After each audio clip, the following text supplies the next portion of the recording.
آپ کی ایک حدیث ہے، آپ فرماتے ہیں کہ ینبغی للمؤمن، ہر مومن کے لیے ضروری ہے کہ وہ اپنی عقل کو 5 نشوں سے بچائے۔ 5 نشے، نشہ صرف یہی ہے نہیں ہے کہ جو انسان نشہ کرتا ہے، بلکہ نشے کئی صورتیں ہیں، اسی لیے ہمارے یہاں نشہ کرنا حرام رکھا گیا ہے۔ چاہے وہ ایک ڈراپ بھی، اگر کوئی کہے کہ ایک ڈراپ پینے سے کیا ہوتا ہے، نشہ نہیں آئے گا، نہ ہے، لیکن ایک ابتدا یہیں سے ہوتی ہے۔ گناہ کی ابتدا قطرے سے ہوتی ہے، پوائنٹ سے ہوتی ہے۔ تو یہ نہ دیکھیں کہ ذرا سا ہے نشہ نہیں ہے، نہیں، نشہ نشہ ہے، چاہے آئے چاہے نہ آئے، شروعات بھی نہ، ادھر جاؤ بھی نہیں جدھر خدشہ ہو گناہ میں مبتلا ہونے کا۔ نشہ اسی لیے حرام قرار دیا گیا ہے کیونکہ انسان کی عقل کو زائل کر دیتا ہے، اور جب انسان کی عقل زائل ہو جاتی ہے، جب ہوش و حواس میں نہیں ہوتا انسان، تو پھر وہ قرآن کو کیا سمجھے گا، اہل بیت کو کیا سمجھے گا۔ قرآن اور اہل بیت اپنے چاہنے والوں کو چاہتے ہیں کہ وہ بیدار ہو، ہوشیار ہو، ہوش و حواس میں ہو، نہ کہ بے ہوش ہو جائیں، اپنے حواس کھو دیں۔ ایسے چاہنے والے چاہتے ہیں کہ وہ ہوشیار بھی ہوں، بیدار بھی ہوں، حس رکھتے ہوں، شعور رکھتے ہوں۔ تو امام نے جب کہا عقل ہماری دوست ہے، اور امام فرما رہے ہیں، امام علیہ السلام فرما رہے ہیں کہ 5 نشوں سے مومن کو اپنی عقل کو بچانا چاہیے۔ من سکرۃ المال، پہلا نشہ مال کے نشے سے اپنے عقل کو بچائے، کیونکہ عام طور پر ہوتا ہے کہ ادھر مال آیا، ادھر دولت آئی اور انسان بے قابو ہوا۔ سکرۃ المال، سکرۃ القدرہ، طاقت کے نشے سے اپنے کو بچانا چاہیے، اپنی عقل کو بچانا چاہیے، کیونکہ ادھر طاقت آئی انسان بے قابو ہو جاتا ہے، اس کی عقل پر پردے پڑ جاتے ہیں۔ تو نشہ یہ بھی ہے، دولت کا نشہ ہوتا ہے، طاقت کا نشہ ہوتا ہے۔ سکرۃ العلم، علم کے نشے سے بچاؤ۔ علم بھی کبھی کبھی انسان کے لیے نشہ بن جاتا ہے۔ ہم سوچیں کہ بھائی ہم تو بہت قابل ہو گئے ہیں، ہمارے پاس اتنا علم آ گیا، اب سب کے سامنے ہم مغرور ہو گئے، اور غرور سے دوسروں کو نیچا دکھانے کے لیے سوال کر رہے ہیں۔ اس لیے نہیں کہ ہمارے علم میں اضافہ ہو جائے، ہمیں علم مل جائے، بلکہ اس لیے کہ وہ سامنے والے کو ہم ذلیل کر دیں۔ تو عزیزان گرامی، مولا فرما رہے کہ علم کے نشے سے بچاؤ۔ علم کا بھی نشہ ہوتا ہے، عالم جتنا علم بڑھتا جاتا ہے اس کے پاس، اس میں تواضع و فروتنی پیدا ہوتی جاتی ہے۔ عالم حقیقی کی پہچان یہ ہے کہ اس کے اندر گھمنڈ و غرور نہیں پیدا ہوتا، جتنا علم بڑھے گا اتنا غرور اور گھمنڈ ختم ہوگا، فروتنی اس میں آئے گی، انکساری آئے گی۔ تو امام فرماتے ہیں کہ من سکرۃ العلم و سکرۃ المدح، مدح کی سکرت نشے سے، یعنی ہم چاہیں کہ ہماری مدح کی جائے، ہماری تعریف کی جائے، اس نشے سے بھی بچائیں۔ اپنے آپ کو مدح کی نشے سے بچائیں، یعنی ہم چاہیں کہ ہماری لوگ تعریف کریں، مجلس پڑھ کے اتریں، لوگ ہمارے ہاتھ چومے اور کہیں گے کیا مجلس پڑھی آپ نے، کیا بیان تھا آپ کا۔ تو یہ جو ہمارے اندر شوق پیدا ہو رہا ہے، یہ بھی ایک طرح کا نشہ ہے۔ امام فرما رہے ہیں اپنے آپ کو مدح کی نشے سے بچاؤ۔ امام زین العابدین علیہ السلام کی دعا ہے، خدائے قسم یہ وہ شخصیتیں ہیں کہ جنہوں نے ہم کو رہنمائی، قدم قدم پر رہنمائی کی ہے، کس طرح سے ہم زندگی گزاریں، کس طرح سے ہمارے پاس اگر کوئی دولت یا سرمایہ آئے تو اس کی کس طرح سے ہم حفاظت کریں۔ امام فرماتے ہیں اللہم اعززنی وفی اعین الناس فاعذرنی وفی نفسی فذللنی، پروردگار مجھے عزت عطا کر اور لوگوں کی نگاہ میں مجھے عظمت عطا کر۔ دعا دیکھیے، پروردگار مجھے عزت عطا کر، لوگوں کی نگاہ میں مجھے عظمت عطا کر، لیکن میں خود اپنے تئیں اپنے آپ کو بہت کم سمجھوں۔ وفی نفسی فذللنی، میں اپنے آپ کو بہت کم سمجھوں، یعنی غرور نہ پیدا ہونے پائے۔ عزیزان گرامی، یہ تعلیم دے رہے ہیں کہ دیکھو اگر کبھی بھی کوئی سرمایہ ملے، چاہے علم کا سرمایہ، کوئی دولت ملے، تو اکڑنا نہیں، خدا کے سامنے شکر کا سجدہ کرنا۔ اس لیے سید الساجدین کہا گیا کہ کوئی نعمت ملی سجدے میں چلے گئے۔ ایک درود بھیجیں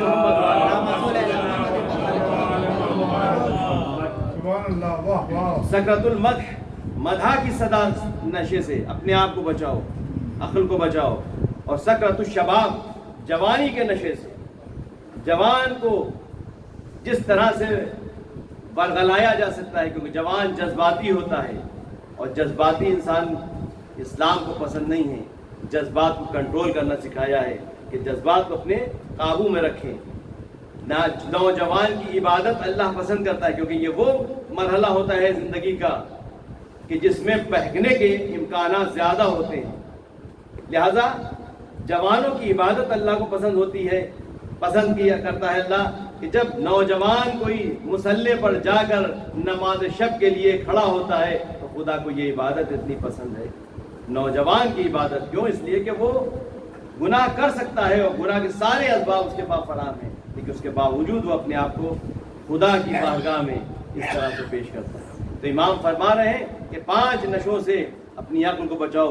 عزیزان گرامی، دوست کا حق یہ ہے کہ اس کا خیال رکھا جائے، اس کے ساتھ انسیت ہو، محبت ہو، دغا بازی نہ ہو.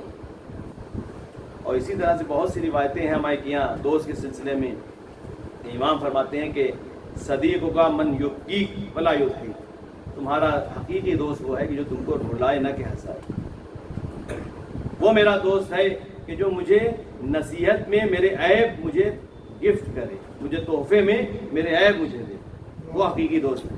معیار دوستی کا دیکھیے کیا بتایا ہے. دوستی کا معیار جو عام طور پر دنیا والوں نے بنایا ہے وہ یہ کہ ہنسی مذاق، انجوائمنٹ، خوشی، گھومنا پھرنا، یہ سب ہمارے معیارات ہیں. لیکن اسلام نے جو معیار دیا، مولا نے جو معیار دیا وہ یہ نہیں دیا ہے کہ تمہارا اصلی دوست وہ ہے کہ جو تمہارے ساتھ تمہارے خوشیوں میں شامل رہے اور گھومنے پھرنے میں تمہارے ساتھ ہنسی مذاق میں شامل رہے. اصل دوست وہ ہے کہ جو تمہارے عیب تم کو تحفے میں دے تاکہ تمہاری شخصیت نکھر کر سامنے آئے.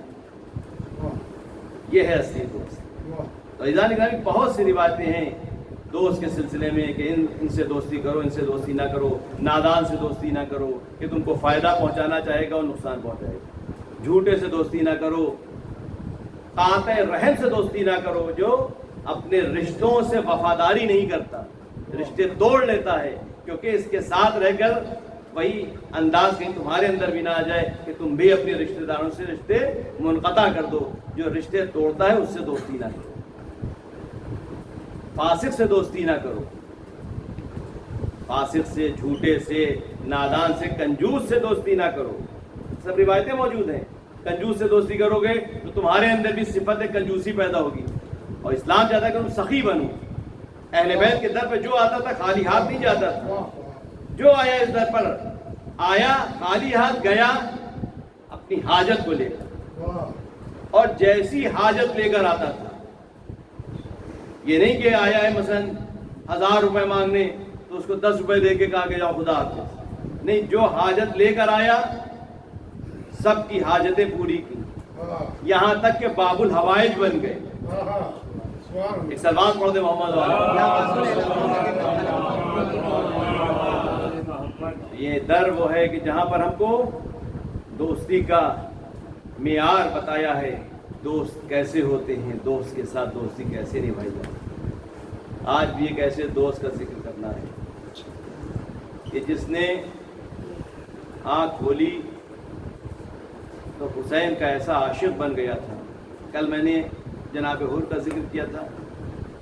آج وہ دوست کہ جو حسین کو اتنا چاہتا تھا، اتنی محبت تھی حسین سے کہ باپ نے آ کر کہا کہ یا رسول اللہ، میرا بیٹا حبیب حسین کو بہت چاہتا ہے، ہر وقت حسین کا ذکر کیا کرتا ہے. میں چاہتا ہوں کہ آج شب آپ میرے مہمان بن کر آئیے اور حسین کو ساتھ لے کر آئیے.